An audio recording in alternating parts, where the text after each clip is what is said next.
Hello everybody! Today I am doing a book review for Out of Auschwitz, The Untold Story by Stanley Goleniewski. The author is my really good friend Michael's grandfather, and this book seriously is really hard to read. He was a Polish citizen, and because of his efforts to liberate the Polish and the Jewish community in the underground, he was taken to the Auschwitz camp where he lived for approximately 2 years, and then he was transported to the Dachau camp where he lived for another 6 months before being liberated by the 42nd and 45th U.S. Infantry on April 29th, 1945. Now, Stanley Goleniewski does not shy on any of the gritty, devastating, horrendous details in this story.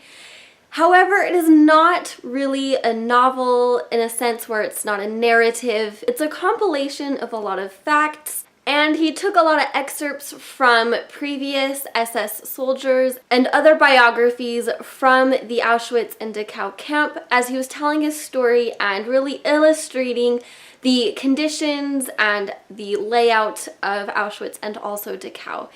It is very horrendous. Like I said, Michael commented saying that in order to read this book, you need a Prozac, and he is fairly accurate in that statement. It tells of how many people were killed, how they were killed, and the conditions of the camp where they were riddled with lice and typhoid fever and boils, and how even the medics in these camps didn't really do much because of the poor supplies and the amount of sick people in these camps, and how they only got maybe 1 meal a day, and if people escaped in the night, the people in their bunk were subject to stand in roll call for a day or two or maybe even more, and if they could not recover the escapee, 10 more people died. So this is definitely devastating. It is true accounts of the conditions in Auschwitz and Dachau and how devastating it is.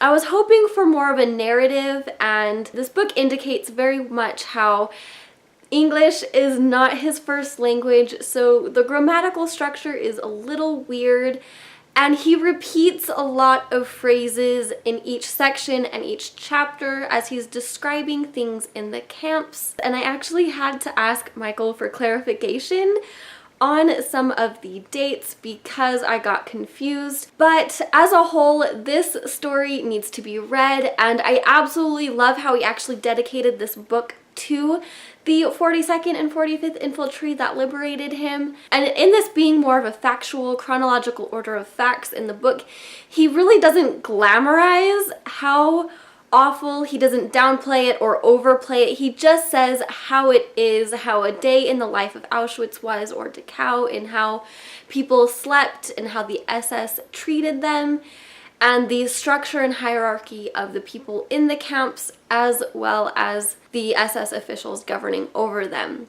So it's a really great historical read despite its flaws of sentence structure and how it is not really a narrative. All in all, I felt like as stressful and devastating as reading this book, I was really pleased that I did read it because it was a very much different experience reading this book, and I definitely recommend that if you are studying World War II and the Holocaust to pick this book up, especially because it has a bibliography in the back that links a lot of really great resources for you to further check things out. And if you have read any other World War II books or Holocaust survivor stories, please link them down in the comments below so I can go and check them out.